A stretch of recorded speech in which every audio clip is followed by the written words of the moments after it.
శ్రీ గురుభ్యో నమ.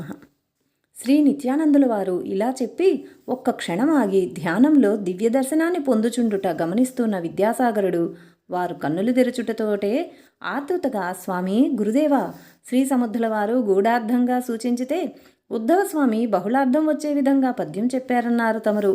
ఆ నిగూఢమైన అర్థాలు తమరు వివరించి చెప్పనిదే మాకెలా తెలుస్తాయి? స్వామి మా యందు దయ్యుంచి ఆ రహస్యాన్ని తెలపండని చేతులు జోడించి వేడుకున్నాడు. శ్రీ నిత్యానందులు ఇట్లు చెప్పసాగిరి. విద్యాసాగర విను. శ్రీ సమర్థులు చెప్పిన దానిలో గూఢార్థం, సామాన్యార్థం, రఘుకుల తిలకుని సన్నిధి లభించినది, తదుపరి భజించుటయే కర్తవ్యం అనేది సహజార్థం. వారు బాల్యం నుండి శ్రీరాముని భజిస్తూనే ఉన్నారు. ఇది సాధారణ విషయం.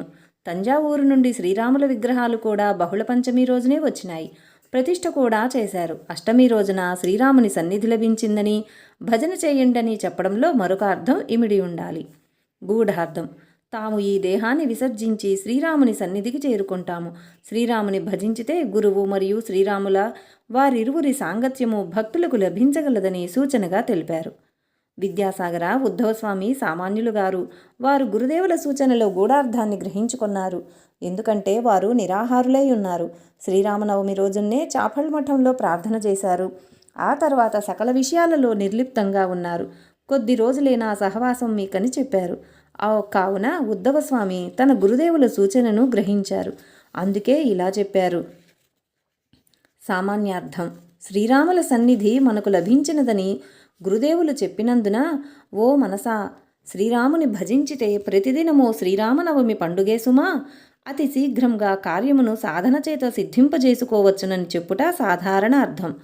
కార్యసాధనలో జాప్యం ఉండకూడదని మనస్సుకు ప్రబోధించారు. అష్టమి రోజున భజన చేయమని సూచించారు. తెల్లవారితే నవమి, శ్రీరాముని సన్నిధికి పోతున్నామని సూచన చేశారు. కాబట్టి నవమి రోజు వారు దేహత్యాగం చేస్తారని ఉద్ధవునికి అర్థమైందన్న రహస్యం మనకు తెలుస్తుంది. విశేషార్థం, అనుదిన నవమి అనగా ప్రతిదినము మనకు క్రొత్తదే అనే అర్థం వస్తుంది. నవ అంటే నూతనము మరియు 9 సంఖ్య అనే అర్థాలు స్ఫురిస్తాయి. అంతేకాదు, సంఖ్యాపరంగా చూస్తే అంతకన్నా పై అంకె లేదని, అంకెలన్నీ దాని లోపలివేనని స్ఫురిస్తుంది. శ్రీ సమర్థుల వారు భజన చేయవలెనని ఆదేశించిన రోజు అష్టమి, మరుసటి రోజు నవమి తిథి రానున్నది. కానీ తిథుల లెక్కలో అయితే ప్రతి 15 రోజులకు అష్టమి నవమి వస్తూనే ఉంటాయి. దానిని మనం పరిగణించరాదు. విశేషంగా శ్రీరామప్రభుని సన్నిధి మనకు లభించినదని సంతోషంతో పరవశించి గురుదేవులు చెప్పి భజనతో సాంగత్యాన్ని మనం పొందవలెనని వారు తెలిపినారు. కావున ఆ విధంగా శ్రీరాముని భజించితే ప్రతిదినము శ్రీరామనవమి పర్వదినంగా ఆనందం లభిస్తుందనేది విశేషార్థం. భజించుటయే కర్తవ్యమని భజనకు ప్రాముఖ్యం ఇచ్చినందున మరుసటి దినం నవమి అని కాక ప్రతి దినము నవమే అనే భావం కూడా మనకు బోధపడుతుంది. ఆ కర్తవ్యమును ఆచరించవలసింది మనస్సే అని వారు చెప్పుట విశేషం. మనస్సు త్రికరణములలో ఒకటిగానే కాక త్రికరణములలో ముఖ్య స్థానంగా ఉన్నది. దాన్ని స్వాధీనం చేసుకుంటే ఇంకేముంది, మన సాధన ఫలించినట్లే గదా. మనో వాక్కు కాయములనే మూడింటిలో మనస్సు ప్రధానమైనది. శరీరంతో మంచి పని చేస్తున్నా, వాక్కుతో భగవన్నామం జపిస్తున్నా మనసు వేరే ఏదో ఆలోచనలో ఉంటే ఆ సత్కార్యం పూర్ణ ఫలాన్ని ఇవ్వదు. అందువలన మనసుకే బోధ అనుక్షణం చేస్తూ ఉండటం చాలా అవసరం. శ్రీ శంకర భగవత్పాదులు కూడా అదే ప్రబోధం చేసినారు. మన ఏవ మనుష్యాణం కారణం బాంధమోక్షయోహో అని. భజ గోవిందం భజ గోవిందం గోవిందం భజ మూఢమతే అని కూడా అన్నారు. ఓ మూర్ఖమైన మనసా, గోవిందుని భజించుమా. మనసును ఎందుకు మూర్ఖమైనదానా అన్నారంటే, ఆలోచించవలసిన విషయాలేగాక అక్కర్లేని ఎన్నో విషయాలను మనసు ఆలోచిస్తూ బలహీనపడుతుందన్నది తెలుసు కాబట్టి.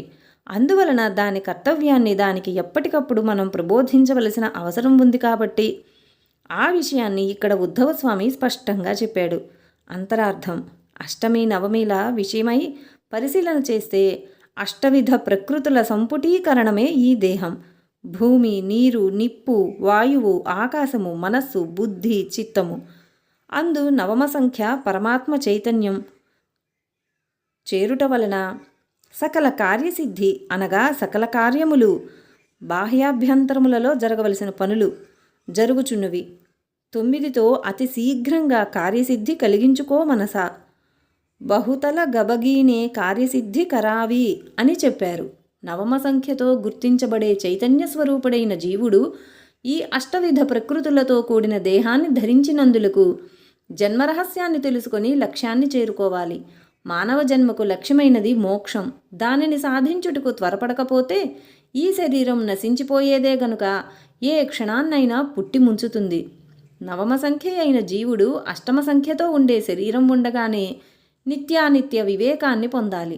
దేహం లేనిదే ఆత్మ సాధించేదేమీ లేదు. మరల సాధన కొనసాగించుట కొరకు మరొక్క దేహాన్ని పొందవలసిందే.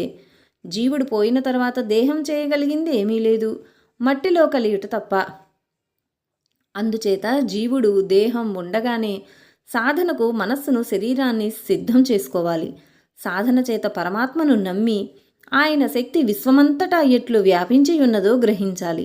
ఈ సాధన ఫలించి భగవంతుని కృప లభించితే బ్రహ్మానందాన్ని తొలుతుగా అనుభవించేది మనసే.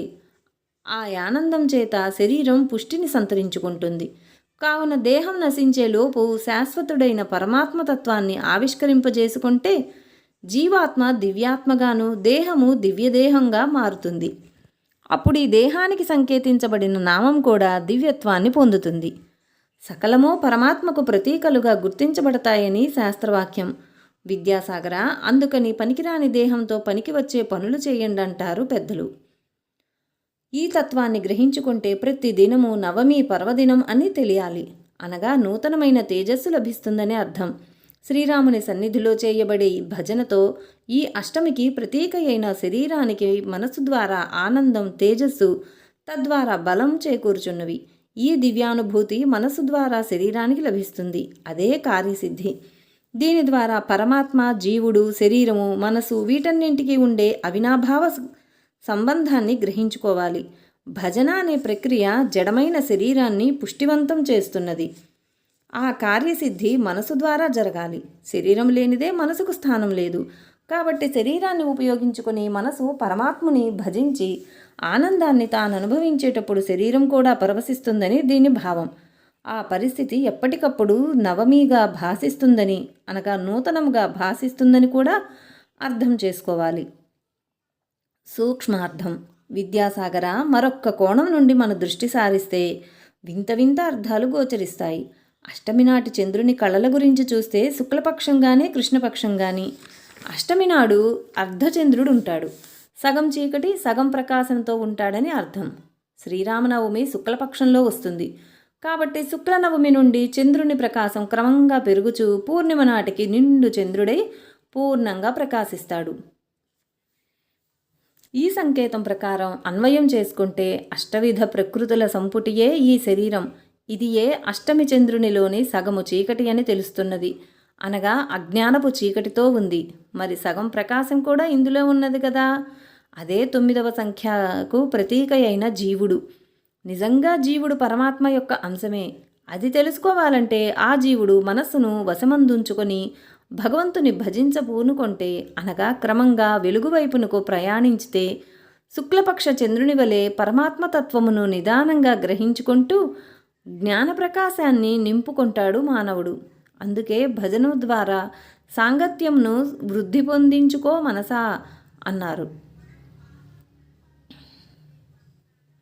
ఇక్కడ మనసు, శరీరము ఒద్దికతో భజన, సజ్జన సాంగత్యముల ద్వారా సన్నిధిని పొందుటే కార్యసిద్ధి. శరీరమును పొందినందులకు జీవుడా ఆ విధంగా భగవత్తత్వమును పొందలేకపోతే ఈ జన్మను వృధా చేసుకుంటే కృష్ణపక్ష చంద్రుని వలె క్రమంగా క్షీణించి చివరకు అమావాస్య చీకటిలో మునుగుతాడు. అనగా తిరిగి మానవ జన్మ దొరకదని అర్థం. కావున ఓ జీవా, ఈ లోకంలో మానవుడై పుట్టినందులకు త్వరగా సకల కార్యములు చక్కబెట్టుకో. రేపటి రోజు నీది కాదు. భగవంతుని భజించు. సజ్జన సాంగత్యంతో పరమాత్మ సన్నిధిని పొందు. ఇదే మహాత్ముల బోధ. రహస్యార్థం. విద్యాసాగర, మరొక విషయం ఏమంటే జీవునికి గాఢ నిద్రలో పరమాత్ముని ప్రకాశం తెర వెనుక జ్యోతి వలె నిత్యం దర్శనమవుతుంది. కాబట్టే తెల్లవారేసరికి శరీరం పుష్టిని పొందుచున్నది. హాయిగా తన దైనందిన కార్యములను నిర్వహించుకోవడానికి శక్తి కలుగుచున్నది. అయినా ఈ విషయాన్ని మానవుడు గ్రహించుకోలేడు. తాను తిన్న బలమైన ఆహారం ద్వారా బలం కలుగుతున్నదని భావిస్తాడు. ఇది పొరపాటు. ఎవరికైనా నిద్ర పట్టకపోతే తెల్లవారేసరికి నీరసంతో కాళ్ళు చేతులు బాధ పెడుతుంటాయి. ముఖం వేలాడిపోతుంది. కళ్ళు లోతుకుపోయి మెడ నిలవదు. నీరసంతో స్వరం పలకదు. బలహీనుడవుతాడు. వాడు ఎంత బలకరమైన ఆహారం తిన్నా నిద్రలేమి కారణంగా రావలసిన బలం రాదు. ఎన్ని ఔషధాలు సేవించినా మంచి నిద్ర లేనిదే ఆరోగ్యం చేకూరదు. ఇది అందరికీ తెలిసిన రహస్యమే. కానీ దీని అసలు రహస్యం తెలియాలి. అదేమిటంటే ఈ భూమి మీద మనల్ని పుట్టించిన భగవంతుడు మన కర్మకు మనల్ని వదిలివేయలేదు.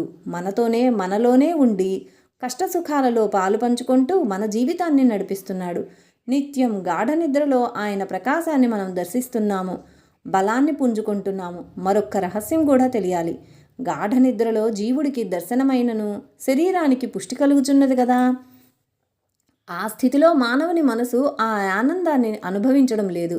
అదే జాగ్రత్తావస్థలో మనసు ద్వారా అటువంటి దర్శనం జీవునికి లభిస్తే ఎంత ఆనందం అంటే దానికి పరిమాణం చెప్పలేము. బ్రహ్మానందం అని పేర్కొన్నారు. అయితే చివరికి తేలిందేమిటంటే ఉద్ధవ స్వామి చెప్పినట్లు, ఓ మనసా, ఇతర విషయములను వదిలివేసి భగవంతుని భజన చేయవే. ఆయన సాంగత్యము, ఆయన సన్నిధిలో నీ జ్ఞానం పూర్ణత్వాన్ని పొందుతుంది. ప్రతిదినం పర్వదినంగా అనుభవిస్తావు అన్నారు. ఇది విన్న తర్వాత విద్యాసాగరుడు, ఆహా గురుదేవా, శ్రీ సముద్రుల వారి పద్యంలో ఇంత అర్థం ఇమిడి ఉన్నదా? తర్వాత ఏమి జరిగిందో చెప్పండి అని వేడుకొన్నాడు. శ్రీ నిత్యానందులు ఇట్లు చెప్పారు. కాశీ నుండి వచ్చిన భక్తుడు శ్రీ సముద్రులను దర్శించుకొని కొన్ని ద్రాక్ష పండ్లు, చక్కెరను తెచ్చి సమర్పించుచు, గురుదేవా, తమరు ఆహారం వర్జించినారని విన్నాను. కనీసం నా ప్రార్థన మన్నించి చక్కెర నీరైనా తీసుకోమని ప్రాధేయపడెను. అప్పుడు శ్రీ స్వామి అక్కాబాయి వంక దృష్టి సారించినారు. ఆమె సత్వరమే చక్కెర పానకం చేసి తెచ్చి సమర్పించింది. శ్రీ సమర్థుల పెదవులపై చిరుదరహాసం మెరుస్తూనే ఉన్నది. ఆయనకు శారీరక బాధలు ఏమీ ఉన్నట్లు తెలియట్లేదు. ఆ చక్కెర నీరు త్రాగినారు. ఆ తర్వాత అందరినీ బయటకు పొమ్మని సైగ చేశారు.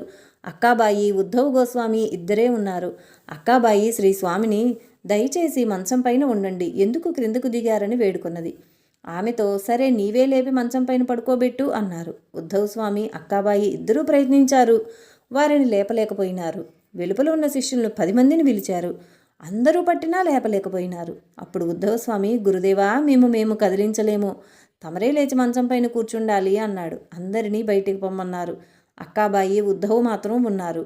వారిద్దరూ వెక్కి వెక్కి ఏడుస్తున్నట్లు శ్రీ సమర్థులు గ్రహించి, ఇన్ని రోజులు మా సాహచర్యంలో నేర్చుకున్నది ఈ ఏడుపేనన్నమాట అని వెక్కిరించారు. వారిద్దరూ, స్వామి, మేము అని ఏదో చెప్పబోచుండగా, అక్క, ఈ దేహం భౌతికం, ఎప్పుడైనా రాలిపోయేదే. నీకు తెలియందేమున్నది? మీకు చెప్పకుండా ఏ రహస్యమైనా దాచుకున్నానా? ఎప్పటికప్పుడు సత్యం చెప్పుచున్నాను కదా. నా శరీరం పోతే ఏమి? నేను విశ్వస్వరూపుడనై ఉంటాను. మీరును మీ శరీరాలపై ఆసక్తిని విడనాడండి. ముక్తి ద్వారాలు తెరవబడతాయి. ప్రపంచ వ్యవహారమును వదిలి దాసబోధను పఠించండి. నిరంతర రామనామ జపం ద్వారా ఆత్మస్వరూపానుసంధానమును పొందండి. దాసబోధను పఠించితే నాతో మాట్లాడిన అనుభూతిని పొందగలరు. దుఃఖం పారిపోతుంది అని బోధించారు. తంజావూరు నుండి తెప్పించిన మూర్తుల వంక దృష్టిని సారించి శ్రీ సమర్థులు ఇలా ప్రార్థించారు. హే శ్రీరామ, మీ ఆజ్ఞానువర్తినై పారమార్థిక మార్గమును సుస్థిరం చేశాను. ఇక ఈ దేహయాత్ర చాలించాలనిపిస్తున్నది. ఇప్పటి వరకు నా వాక్కులను సత్యం చేసితివి. ఒకే ఒక వరము కోరెదను, కాదనక ప్రసాదింపుము. ఎవరైతే నీ దర్శనం కోరేదరో వారికి నీవు దర్శనమియ్యవలెను. ఇదే నా కడసారి కోరిక అని ప్రార్థించారు. శ్రీరాముడు ఇలా సమాధానం చెప్పారు. సరే, నీ వలె సాధన చేసేవారికి నా దర్శనం తప్పక లభిస్తుంది అన్నారు. స్వామి, ఓ రామా, అందరూ నా వలె చేయగలరా? ఏదైనా సులభతరంగా దర్శనం లభించేందుకు ఉపాయం సెలవీయండి అని ప్రార్థనాపూర్వకంగా అడిగారు. శ్రీరాములు, ఎవరైతే త్రయోదశ అక్షరీ మంత్రాన్ని తిరుగుచూ, తింటూ, అన్ని పనులు చేస్తూనైనా 13 కోట్లు జపం చేస్తారో వారికి తప్పక దర్శనమిస్తానని మాట ఇచ్చారు. శ్రీ సమర్థరామదాస స్వామి వారికి పరమానందమైనది. చాలు శ్రీరామా, చాలు. నీ కరుణ నాపై ఇట్లే ప్రసరింపజేసి నన్ను నీలో చేర్చుకొనుమని గుండె నిండుగా గాలిని పీల్చుకొని ఓం శ్రీరామ్, ఓం శ్రీరామ్, ఓం శ్రీరామ్ అని 3 సార్లు కొండలు కోనలు ప్రతిధ్వనించు విధంగా మేఘగర్జన ధ్వనితో ఉచ్చరించారు. అందరూ చూచుచుండగానే స్వామి శరీరంలో నుండి దివ్య తేజస్సు శ్రీరామమూర్తి యొక్క ముఖమునందు లీనమయ్యెను. విద్యాసాగర, శ్రీ స్వామి సమర్థులు తమ అవతారమును చాలించినారని అందరికీ అర్థమైనది. ఎవరిని ఎవరు ఓదార్చవలెనో, ఏమి చెప్పి ఓదార్చవలెనో మాత్రం అర్థం కాలేదు. శిష్యులందరూ శోకసముద్రంలో మునిగి కొంత తడవు దుఃఖిస్తూ ఉండిపోయినారు. వెక్కి ఏడ్చేవారు కొందరు, నోటికి బట్ట అడ్డు పెట్టుకుని కొందరు, మౌనంగా కన్నుల ధారాపాతంగా కన్నీరు కారుస్తుంటే గొంతు మూసుకుపోయి మాట రాక ఏడ్చేవారు కొందరు. భక్తులు గుండెలు బాదుకుని కొందరు, నేలపై పొర్లుచూ కొందరు, నెత్తి బాదుకుని కొందరు దుఃఖించి ఎలుగెత్తి మమ్మ వదిలి ఎక్కడికి పోయినావని ఏడవసాగినారు. ఈ వార్త చుట్టుపక్కల గ్రామాలకు దావానలం వలె వ్యాపించి ప్రజలు తండోపతండాలుగా సజ్జనగడపైకి చేరుకొనిరి. సంభాజీ రాజుగారికి కూడా ఈ వార్త గుర్రపు జోదుల ద్వారా అందించారు. శాలివాహన శకం 1603 దుర్మతి నామ సంవత్సరం మాఘ బహుళ నవమి శనివారం మధ్యాహ్న సమయంలో శ్రీ సద్గురు సమర్థ రామదాస స్వామివారు తమ పాంచభౌతిక శరీరాన్ని త్యజించి పరమాత్మలో ఐక్యమైనారు.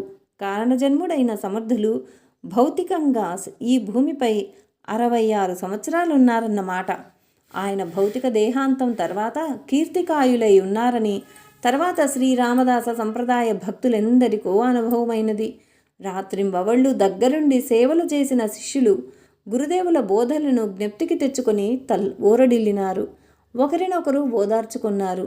హాహాకారముల ఘోష కొంతసేపటికి నిశ్శబ్ద వాతావరణంగా మారింది. గడపైన ఉత్తర భాగమున ఒకచోట కొంచెం లోతైన ప్రదేశమునందు మట్టిని నింపుటకు ఒకసారి ప్రయత్నించుచుండగా శ్రీ సమర్థులే వారించి అది వేరే ఒక పనికి ఉపయోగపడుతుంది, అలాగే ఉండనివ్వండని చెప్పారు. అక్కాబాయి గారి సూచన ప్రకారం ఆ ప్రదేశంలో శ్రీ సమర్థుల వారి భౌతిక కాయానికి దహన సంస్కారం చేయుటకు అందరూ ఏకగ్రీవంగా నిర్ణయించుకున్నారు. తులసి, బిల్వ, చందన కాష్టములు సమీకరించి చితి పేర్చిపించారు. వారి అంతిమయాత్ర రాజలాంఛనములతో జరిపించారు. జయ జయ సమర్థ సద్గురు శ్రీ రామదాసస్వామికి జై అని నినాదములు మిన్నంటినవి. ఉద్ధవ్ గోసావి గారే పుత్ర సమానులు కావున వారే చితికి అగ్నినంటించి సకల సంస్కారములు చేసినారు. వారిరువురి సంబంధం నిజంగా అవినాభావ సంబంధమే అని నిత్యానందుల వారు గొంతు గద్గదమై చెప్పుచూ ఉంటే ఆ శ్రోతల మానసిక వృత్తులన్నీ స్తంభించి శ్రీ సమర్థ రామదాస స్వామి వారి అందే ఆలయం కాగా కొంత తడువు నిశ్శబ్దం తాండవించింది. కన్నుల వెంట అందరికీ అప్రయత్నంగా అశ్రుధారలు గారుచున్నవి. ఆపగలిగే శక్తి ఎవ్వరికీ లేదు. కొంతసేపటికి శ్రీ నిత్యానందులు జయ జయ రఘువీర సమర్థ శ్రీరామ జయ రామ జయ జయ రామ అని బిగ్గరగా జయ జయనాదములు చెయ్యగా అందరూ చైతన్యవంతులై వారితో శృతి కలిపారు. ఇది విద్యాసాగర శ్రీ నిత్యానందయోగి సంవాద రూపమున శ్రీ దత్తాత్రేయ సంప్రదాయ శిష్య పరంపరలోని శ్రీ శ్రీ శ్రీ స్వామి విఠలానంద సరస్వతి మహారాజ్ శ్రీ సమర్థ రామదాస విజయంలోని 53వ అధ్యాయం సంపూర్ణం. ఓం శాంతి శాంతి శాంతి.